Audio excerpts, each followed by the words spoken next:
to double somebody's business in 90 days, or I have to donate $10,000 to charity. I did not clear this with my wife, so basically we got to double his business. Today I have Caleb from Growth Point, Yep. and he's going to tell us about his business. So Caleb, where are you guys located at? Where do you live? Yeah, so me and the wife actually just moved to North Dakota. North Might be Dakota, able to tell from the accent. Yeah, North Dakota, eh? eh? There you go. Okay. And your business, Growth Point, what do you guys do? Yeah, so we do landscape designs for contractors. So Okay. I would consider it more high-end luxury designs, but it's all outdoor, so no interior, no house modeling or anything like that, but all exterior work. And we do service all over the U.S. And so we kind of hit every different state that we're able to, I guess. Awesome, man. Awesome, awesome, awesome. Um, cool. So you being in North Dakota is more of a fun fact that doesn't really affect your business. Right. Yeah. Right. Exactly. Okay. So we'll go through the different parts of your business, but I'm gonna get the part that everybody always wonders out of the way first. Tell me a Yeah. little bit about your revenue. And specifically what I want to know is because we're recording this in the middle of August. So if you could tell me April, May, June, and July's revenue. Yeah. Um, so April was around 8,000, I think, in revenue. Yeah, I don't May like I was close. think. Just kidding. Yeah, May was closer to 15, Great. or maybe even 20 actually. I think May was 20, and then June and July, I had. Well, actually, here I have it pulled up right here, just so it Okay. makes sense. Yeah, the Because I know. number one So rule while you're pulling that up is I don't like probablys. I don't like I thinks. We want to talk in absolutes whenever possible because that'll allow us to make more clear decisions. yeah, yeah, So, yeah. No, that makes sense. Okay, I got my P&L right here. heck yeah. So yeah, revenue. So April was actually 18,000. May was 25. Yeah, my bad. We forgot an out Okay. of one. April was 18, May was 25, June was 37, and then July was 48. Oh my goodness. Okay. Yeah, I love when people undersell it. Do you know where you're at for the month of August? Um, It's okay if you don't. I don't, to be honest. That's okay. Yeah, no worries. So let's just say typically we'll take a 3 month average for this, but let's just I don't know. Let's say we need to get consistently to let's say 80. Make that the goal. Yeah, that'd be great. Okay, cool, great. So this will be the series goal. Let me let me ask you this though. What are your personal goals? Like, what do you want from this business?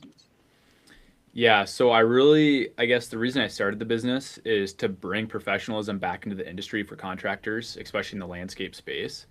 And so, like, my personal goal with the business is to really help as many contractors out as possible. And that goes from surprisingly, like, believe it or not, like, I do a lot of like sales system training, sales processes, stuff like that, especially when it comes to like presentations and just the proper way of selling a design, getting into like that whole sales process, presenting a design, not emailing over bids, stuff like that.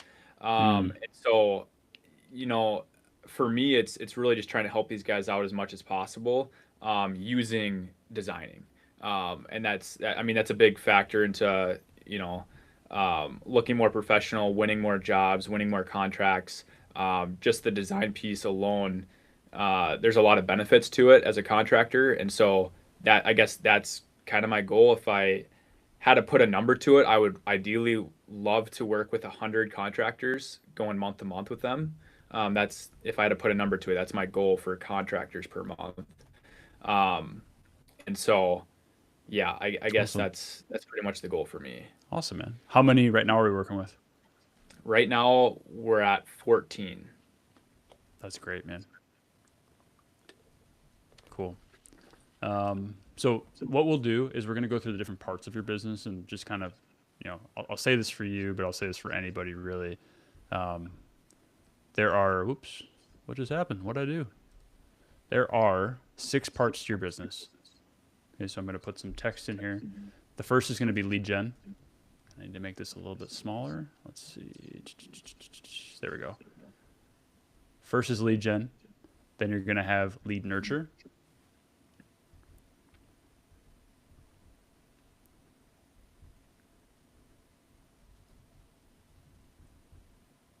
Caleb, you know what the next one is?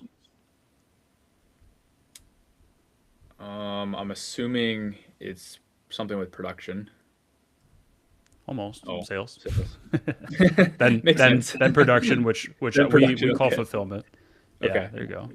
Then there's going to be resell, retention, referral. So resell, retention, referral. This is kind of like this is like our internal sales basically. Okay. And then the last one is going to be ops. So now what I want to do, now that we know this, is I want to go through each part of this and look at what you're currently doing and see if we can identify what the constraints are. Because I Okay. talked to somebody in the last season, which ironically I'm recording this in I think season 3 at the same time, and they needed to do one thing to basically triple their business. And so we just did that. And then we just got to work on other stuff. So for Yeah. you, tell me a little bit about what you're doing for lead generation. Where do you get your leads from? Yeah, so I only use Meta ads. That's pretty much it. Facebook and Instagram. Okay. All of our clients coming from there. We're getting anywhere between probably 5 to 10 leads a day, I want to say. If it matters, we're probably spending about $3,000 a month on ads right now. And so that's where all of our lead generation is coming from. Okay. Yeah, let's double click into your lead generation. So tell me a little bit about your funnel. So right now you're running Meta ads. Oops, that's not going to work. This might not work at all, actually. We just need to find a different way to do this. There we go. Okay, so we're running Meta ads. Yep. And then how are we running instant forms? We're running to a landing page. What kind of funnel are we running? Yeah, right now I'm doing a little bit of both. So I have some ads going straight to a form, and that form goes to my CRM. And then I also recently set up a VSL, and then so Nice. I have some of them going to a VSL, and then from there, like in the VSL, that kind of qualifies them. If they go through a form inside the VSL there, if they're qualified, they go straight to a calendar link, and I just do a one call close. If they're not qualified, or they go through my form, we do a 2-call close. And so we do a setter call, and then that setter books an appointment with me. Got it. Okay. So we'll do just kind of drawn so we have a visual on this, Yeah, right? perfect. So call, and then that would end up back there. So we'll call this setter. We'll call this closer. Right. So Correct. just so I got this right, run ads, some are forms, some go to VSL. VSL pushes to an application. If the application passes, it goes straight to closer. If the application is maybe a lower pass or a fail, it goes to the setter and then can go to the closer. Correct? Yep. Then on the form side, those all go straight to setter, and then the setter is trying to book for the closer, basically. Correct. Right? Cool. So Yep. right now we're spending about $3,000 a month on ads. How Yeah. many closing calls are we booking right now per month? So last month I signed on 10 new clients. Okay, so we had 10 sales. That's a $300 cost per acquisition. That's incredible. How many calls did you take to get those 10 sales? I want to say it was probably around, I don't even know for sure. I'm working in Go Hell of it right now on my appointments and stuff. I want to say it was close to like 30.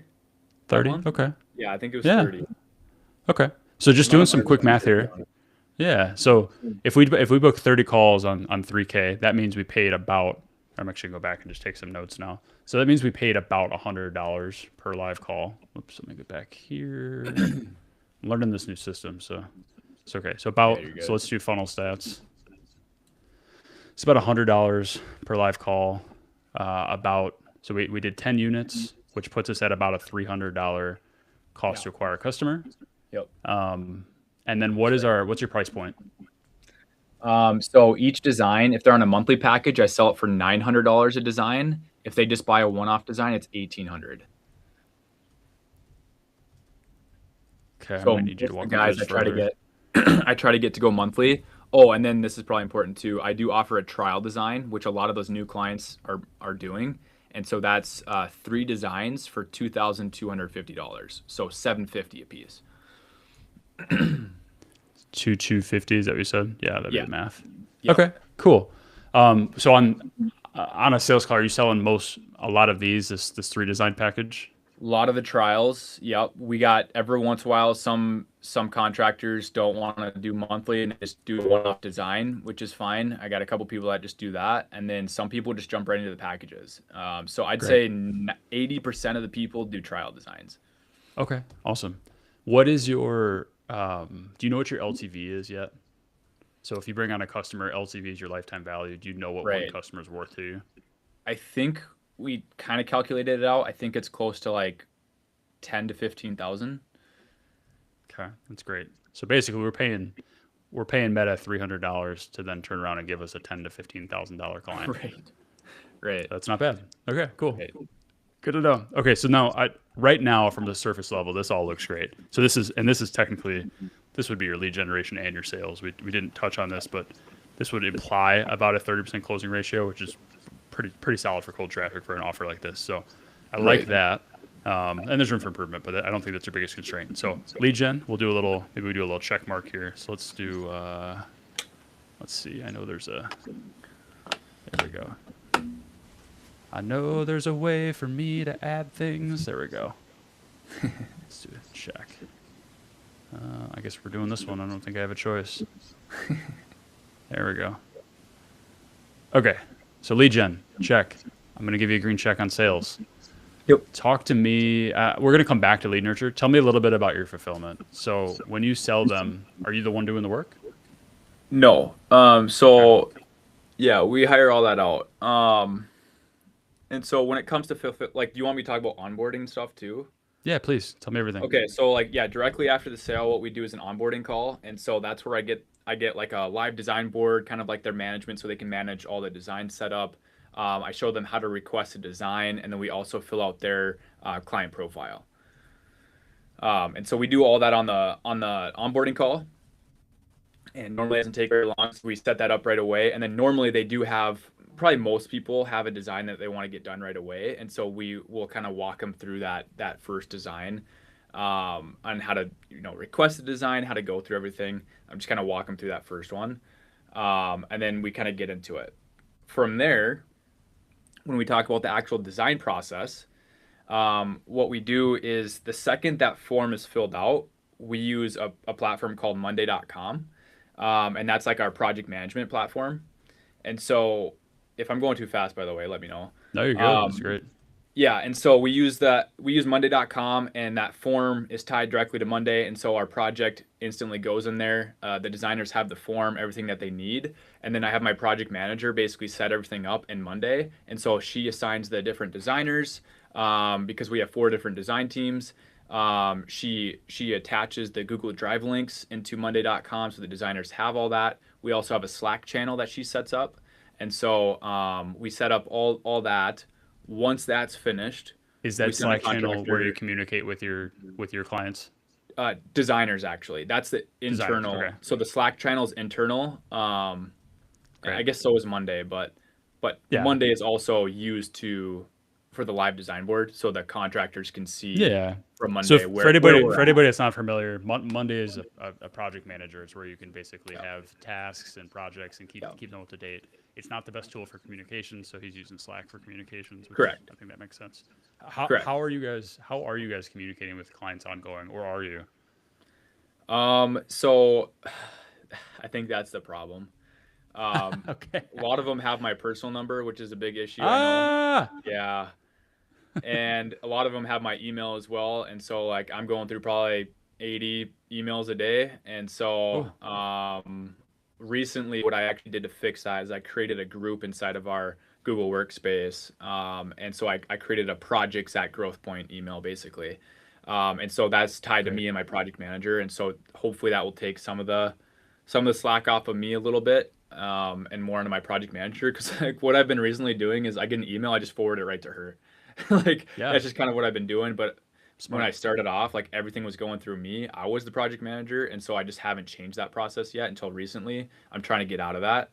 Yeah. Um, and so yeah, that's kind of an issue. But Okay. So I'm gonna just get like a little working list going too, because I mean we're starting to identify some constraints.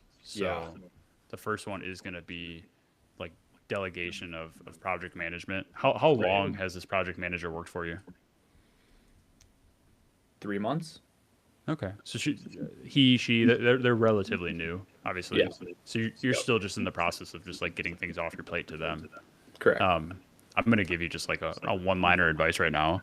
A lot of that is just like cold turkey. Sometimes you got to be willing to let something not like be done 90% as good as you, Right. because once you delegate to that to them, it gives them the opportunity to get better. Hmm. Sometimes it's just got to be like trial by fire. You know, you just got to Right. throw them in the water and Well, and baptize them right away. So, that's kind of how it started.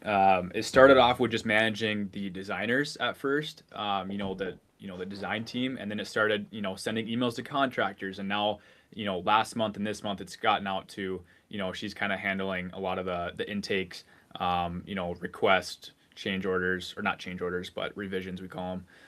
yeah, And so it's kind of her job is increased as we've gone. So that's awesome. Okay, right on. Cool. So all this communication. Let's see. So let me recap here with the fulfillment. So you hire all the work out. Is everybody on your team is contractors, or are they even like technically, more like gig workers, like Fiverr type people? uh, I don't know. They're technically contractors. Okay. We have, well, I have some guys that are U.S. based, and those are contractors, and then most of them are actually overseas. And so Mhm. like I pay them a salary, but I think they're considered contractors Yeah. for Yeah. tax They're purposes. everybody's technically a contractor, but yeah, that's so your U.S. people are 1099s, and then Right. your overseas people you're giving them a salary, but Right. that's also a Correct. contractor. Yeah. Yeah. Okay. Exactly. Cool. Yeah. Yeah. Awesome. Okay, so we get them on an onboarding call. We set up all their resources. We show them through it. If they have a design that's ready to go, we walk them through the process with that design. The process to get a design done is they fill out a form that then populates in Monday.com. The project manager then assigns it to the appropriate designers. Your Yep. team communicates inside of Slack, and then Yep. if your clients need something, they hit you up. Exactly. Yeah. So it's Okay. mainly email, text, call right now. Okay. What kind of stuff are they reaching out to you about? A lot of like revisions. Like sometimes they'll submit a form, right? And it's like, hey, I forgot to add this. We do have a shared Google Drive, and so they do upload more photos if they forgot. But sometimes it's like I get emails about, hey, I forgot to add this to the form. Hey, here's some revisions we want to make, especially when we get into the design process. After we give them that first revision, the initial design, it's a lot of back and forth between, hey, I need a 2D drawing now. Hey, I want to make revisions. My clients want to change this. My clients want to change that. Right. So it's a lot of back and forth on the actual Hmm. design side of things. Got it. So they're saying that to you, then you're probably forwarding that to the project manager, who's then forwarding it to the design Right. people. Okay, so we're playing a big game of telephone. Well, and sometimes Uh, like I'll go into Slack directly. Like I'm trying to get out of this habit, but sometimes I'll just take control, which I don't want to do anymore. But I'll just yeah. go into Slack directly because like all of our team, like our whole team is in Slack, and so like under that project in Slack, I'll copy and paste the email or share the notes. Sometimes I forward it to my project managers. So like Mm, that is probably a big constraint right now is figuring out the communication side of things. yeah. That's one thing I've trying to been working on. Who- But Let me play devil's avocado with you. Who's to say that we don't just let our clients into Slack and create a dedicated Slack channel just for them? yeah, we could. So would that look like just like one channel with every client? How would that like each company would get a Yeah. channel essentially? Yeah. So like exactly right. So I can open up our Slack, for example. So hang on, I gotta make sure there's nothing crazy in there. Okay, so like, I've got all these channels that I'm in for our team, but then I have external channels that like, done for you clients might be inside of. That this is our done with you channel. So like, there's not really many done Right. for you clients in here, but they'll have their own channel, and then you can either do what's called Slack Connect. So if they already use Slack, you just invite them that way, or if they don't have Slack, you just invite them as a single channel guest. But that way, you're not paying per user either way. Um, Okay. the pro to that is now you've got a group chat that your entire team has access to, and Yeah. you can now delegate like, hey, here's your point of contact for this, here's your point of contact for that. Like, I'm not really your point of contact for anything, but you're also in there, so technically you have visibility on it. Right. The downside to this is you're working in a market of landscapers, and you know what landscapers probably don't use a lot of? Yeah. Slack.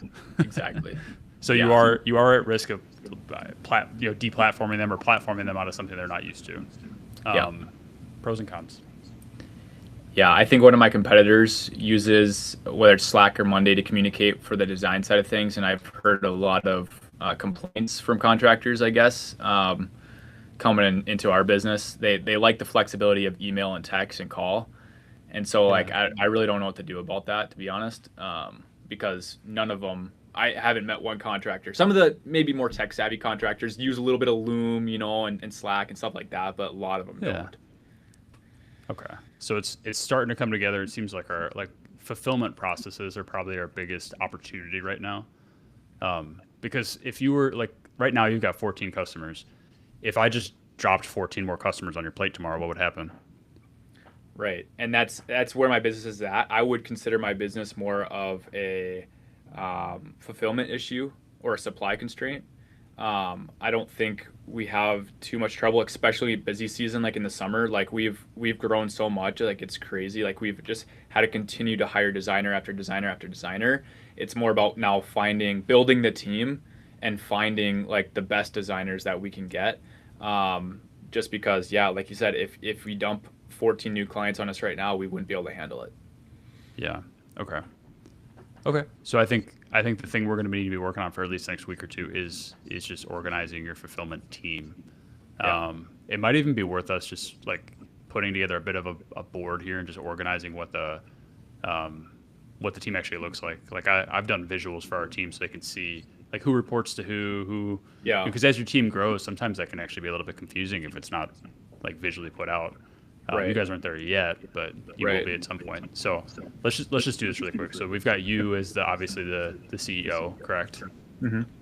Is there any other like owners or partners? No, it's just me. No.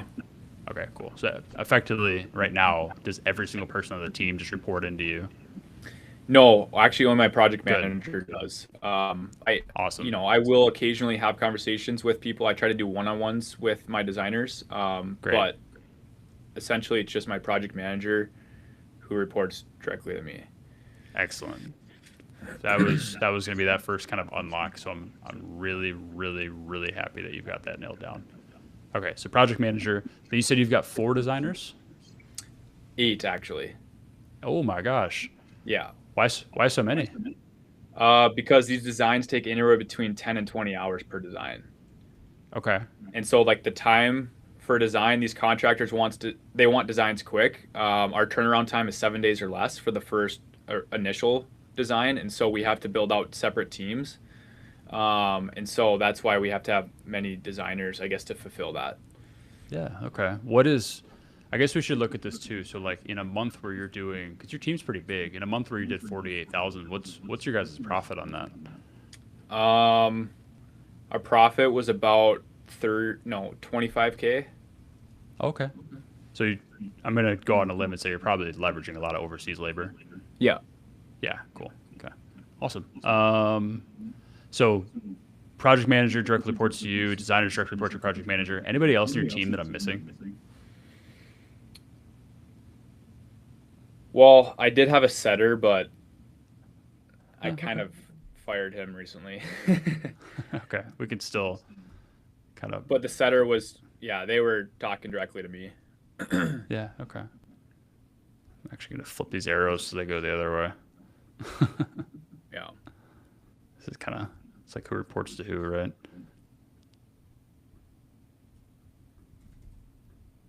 Oops. This is what I get for trying to do too much, you know? Okay, that'll work. Yeah, so I mean, you're basically the head of fulfillment and also the head of sales, which in a company that's doing $48,000 a month, that's normal. Right. I wouldn't feel bad about that, but yeah, okay. But right now, I'm gonna make a note here.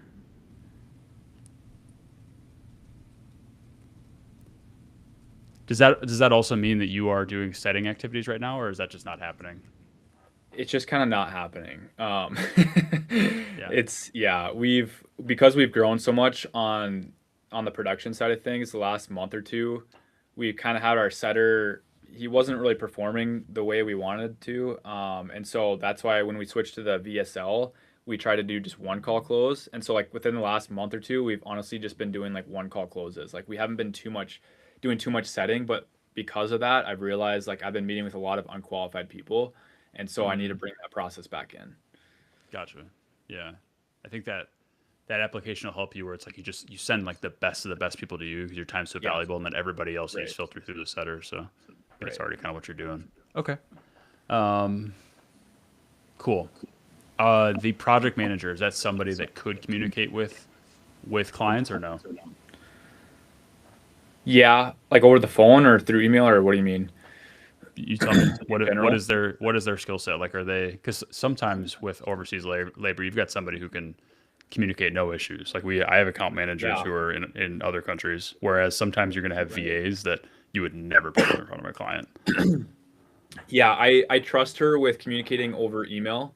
And Okay. like if we do Slack, like through Slack, but I don't know if I would want her talking on the phone, I guess, with these contractors, just because there is a small accent involved. But like her Yeah. communication skills are really well.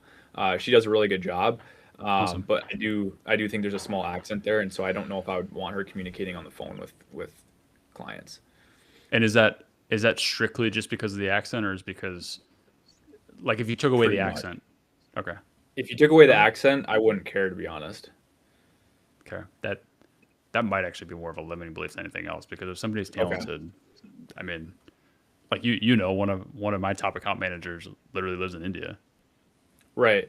right? Yeah. Like Well, I don't and care. it's yeah, I guess yeah, I think so. Yeah.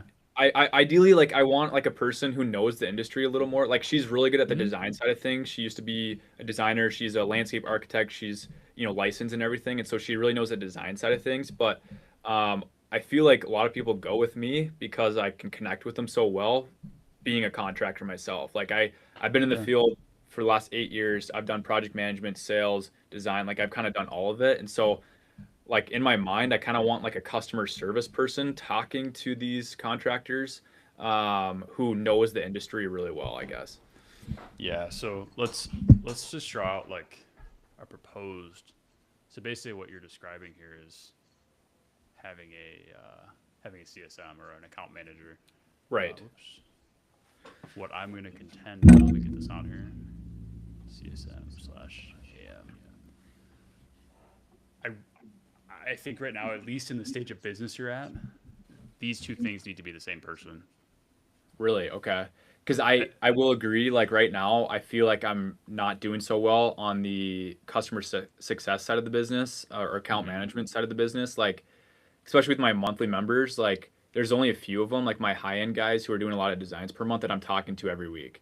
Like other than that, like I don't talk to anybody else. And so I feel like there needs to be somebody reaching out to them, seeing how they're doing, seeing how the designs are going, because a lot of these contractors are super busy. They forget about the design and they're like, hey, I need this done tomorrow. Like it's due tomorrow. And I'm like, we can't do that by tomorrow. You know what I mean? And so I Right. think if we had somebody to kind of work upstream on some of those problems, hey, just want to check on the design, see where you're at. Do you need anything from us, kind of thing? I think that would Yeah. solve a lot of issues up front.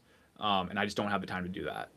Yeah, because this person's whole job is just to maintain and improve the relationship between the Yeah, customer and the business. right. And that's like, quite frankly, as a CEO, yeah, when you're doing 10, 20, even $40,000 a month, like, yeah, that's going to be your role. But as you start getting into 50, 60, 100, 200, you can't do that role because you're going to be the bottleneck. Then you simply won't be able to grow. Like when I said to you, hey, what happens if we just give you 14 more clients? Like, you're just like, yeah, we can't. Like, that's not an Right. option right now. Right. So, really the homework I know I'm going to probably end up giving you at the end of this is just going to be making the decision, or at least thinking on this, so we can decide together next time. Is your project manager the right person for this role or not? And I'm let me ask you what you think initially, and then I'm going to kind of coach you through that. So, Okay. what do you think? What's your gut say? My gut says no right away. Um, Okay, then the answer is no. yeah. Yeah. I don't know. I think it could happen with some training. I definitely think anything can happen, right? Like I could definitely train her on the Mm, communication side of things, but she is more of a detail oriented um, introvert in a way. I don't know mhm. if she would enjoy, talking on the phone with all these contractors all day, to be honest. Hmm. And when I, you I say think talking on it's the just like phone, a like personality thing. Yeah, even like responding via like SMS or email. Like I don't mean like on the phone all day, but if she could Oh, even just like be, yeah, I think she's good like with Slack and stuff. Like with the designers, she's chatting with them all day. Like I think she does a really good job with that. Like so yeah, via email and stuff. Like I think it'd be fine. You know, I yeah, it would all have to. I guess it all depends on like what her responsibilities are. Like is she talking construction talk, or is she just talking design wise? Like if we're just sure, talking about the design, like different requests, different changes that need to be done. Hey, we need to do a 2D now, like stuff like that. I'd be 100% fine with her talking to clients about that. Like that's yeah, it all. I guess it all kind of depends what her role would be in that. I guess what I'm imagining is like building that relationship, and I don't know if I would trust her to build that relationship with the contractors, yeah. I So guess. here's the kicker, right? We instead of trying to figure out, because I, I probably asked you in a way that I kind of painted you in the corner. It's like, hey, is this person right for the role? Well, right for what role? Right. So Right. typically, what you want to do is you want to sit down and decide what exactly is the Yeah. constraint that needs to be solved, and let's actually decide what that is. Because maybe it's a part-time role, maybe it's full-time, maybe you have somebody already that's perfect for it, maybe you don't. But we want to get specific on what that role actually is. I know what a CSM should be, but it, I'm not going to ask that. What I'm going to ask is what is the actual, like, let's get very specific about what is the constraint that we are solving for with this hire. Right. So go ahead. Yeah, the biggest thing that comes to mind right away is kind of what I was saying before is like just communicating with these contractors, trying to work upstream in the sense of, hey, do you guys need anything from us? Um, just calling them, building a relationship with them, being there for them. I think the biggest complaint I hear from a lot of my competitors and people doing designs in the industry is they never get back to me in time. They don't ever want to talk to me. They don't have time for me, stuff like that. And so I want our customers to feel like we're there and we can move quickly. And like if they need help, I can have somebody on the phone in minutes, kind of thing, right? Yeah. So it's like the customer. I call it customer success. I know there's a lot of Hmm. different names for it, but it's just like being there for the customer is like the first thing that comes to mind. And then on the back end of that, it's like kind of what we were talking about before is the constraint is like, okay, everything's coming to me right now. I wouldn't mind that person also, taking requests. Like obviously, because if they're asking and checking in, they're probably be like, oh yeah, I need to make changes on this design. We need to do this, this, and this. And so they need to have like the knowledge base on construction, how things are built, how things get done, and so that we can make those proper changes and ask the right questions. You know what I mean? Um, and so I guess it is a little bit of both. And then like where I see the project manager role at right now is like this person would relay that information to the project management, kind of what I'm doing right now. Like I'm kind of acting like the customer success. I'm getting all the information and I'm relaying that to our project manager. Mm. I kind of see it being the same way, and I guess you can tell me if it's a wrong mindset, but I think the project manager has a lot of responsibility with the designer side of things because they do spend most of their time probably with the designers, helping them out on the designs, answering questions, kind of going through all that stuff as well. Yeah. So is the product manager somebody who is, excuse me, project manager? Is that somebody Project. who's like actually has the skill set of design? Like they can Yes. get in and okay. Yeah. Oh So yeah. And basically, that happens sometimes. Like she'll get in there if we yeah. need to on a rush, and she'll actually do the designs. Yeah. Okay. So this person is really more of like a design team lead, really. Pretty much. Well, both. That's what we actually call her, is a design team lead and project manager. I call her both, Got but it. more of a Okay. design So team lead. Correct. yeah, because I mean, you're not right or wrong. It's more just like I would actually call like what you're calling a project manager. I would actually call a design team lead. And I think the Okay. reason why that distinction is important is because a project manager probably should have the skill set to then turn around and be able to deal with clients, whereas Right. the team lead is like they're and that's the stage of business you're in too. To be fair, like they're more like helping out with the team, but they're like I'll give you an example. We had a sales team lead in our last company where I had given him the title of head of sales. He was very Yeah. much a sales team lead because at the end of the day, with never big sales issues, he was still going to the person above him in the food chain and getting help. He was not ready to lead the department of sales, right? So Right. my question would be: is this current project manager, can they autonomously without you run the design team with no no help from you? yes and no, I guess. Okay. What It, are the no's? it's the no is the communication is like Yeah. if the Okay. contractors are reaching out to me, there's no way of them getting that information unless I forward Yeah. it to them. Yeah, Right. because that's a function of that role. So I'm good Right. with this. I think what you're saying is, hey, I want to have a design team lead, more of like a junior project manager, Hmm. and then I want to have a customer success, and just let these two people Right. be really good at those two parts of the business instead of trying Yeah. to find a unicorn that does both. Yeah. Yeah. Okay. So now what we need to do then is we need to go find somebody who can just own someone who can own client success, Yeah. and can still communicate with PM. Yes. And Okay. ideally, So I'd want that person to be experienced, um, in the landscape industry, ideally, just so they can communicate with the clients properly and they know what they're talking about when they're talking about specific instructions and stuff. I guess. yeah. Okay. So experience in the landscape industry, great communicator. Probably someone who's almost like an inside salesperson. Yeah, in a way. Would Yeah, because this is your best opportunity for increasing your LTV. Yeah. It's arguably like you have the sale in the front to get somebody to basically try you guys, and then every other communication is really just sales. Again, Right. And honestly, I don't know what you think about this, but I could have this guy do like a lot of the onboarding and stuff too. Because if they're going to be talking to the client, like that's kind of yes, like me, as of now, I'm going to be doing the closing still. So it's going from closer to, hey, meet my onboarding guy. And that from there, he's like the direct contact. yeah, this is their point of contact Yeah. throughout working relationship. Right. Because then this frees up every ounce of time that you were doing on this stuff. We can now just get you into sales full time, because that is the highest leverage thing you'll be able to do in your business right now. Right. If you're doing 10 units a month selling, I'm gonna guess half time, maybe even less. That's where you could very comfortably double that or more.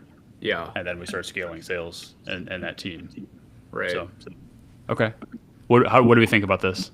I like that a lot. This is exactly kind of what's going on in my mind the last month, and I just haven't been Yeah. able to project it. And so I think this is a really good starting point. Okay, cool. Let's do a quick recap, and then we can look at some homework for the next week. So recap. Caleb has a design business, Growth Point.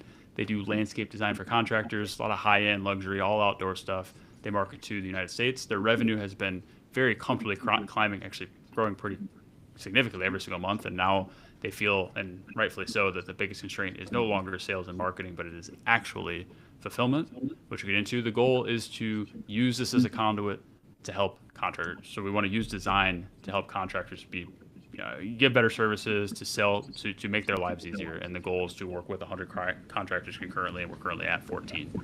Right now for lead generation, he's only running meta ads, getting about 5 to 10 leads a day, spending about $3K a month on ads. Probably should have broken down what cost per lead and all that is. We can get into that when the time comes. But we're paying about $100 per live call. We're doing about 10 units a month, which puts us at about a $300 cost per acquisition. Your price point ranges. The thing you're selling the most of is a trial design package at $22.50. The LTVs of your customers between 10 and 15K. I'd really like to figure out what that number is exactly. All of your team is contractors, and the bulk of your contractors overseas, and some US as well. The process when you bring people on is onboarding call. Then in that onboarding call, we walk them through the process. Then your design process is pretty straightforward. They fill out a form. Oops, got to clean my computer. Got to fill out a form. It goes into Monday, and then the project manager kind of divvies that out to the designers. Biggest constraint is that fulfillment process. Caleb, you are doing sales, but you're also the head of fulfillment. You're also the account manager and the CSM. You've got not only customers reaching out to you personally, but they're reaching out to your personal cell phone number. So we're gonna need to fix that immediately, which we will. You're definitely more supply constrained than the demand.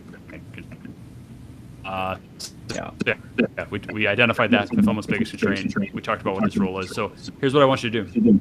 I think I've got a good idea of who this role is. What questions do you have for me first before I give you your homework on this role and maybe who it might be?